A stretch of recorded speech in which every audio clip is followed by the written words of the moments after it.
નવસારીના જલાલપુરમાં સૌથી વધારે લોકોને ફૂડ પોઈઝનિંગની અસર થઈ છે।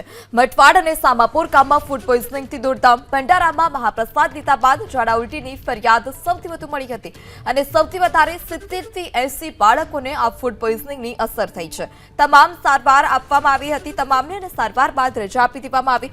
ફૂડ એન્ડ ડ્રગ્સ વિભાગની ટીમે ભોજનના સેમ્પલ પણ લીધા છે। આપણે તો હનુમાનજીના મંદિર હનુમાન જયંતિ હતું તો એની અંદર જે થોડોક છાશનો થોડો પ્રોબ્લેમ્સ હતો એમાં લગભગ 100ની આજુબાજુ કંઈક ફૂડ પોઈઝન જેવું થયું હતું।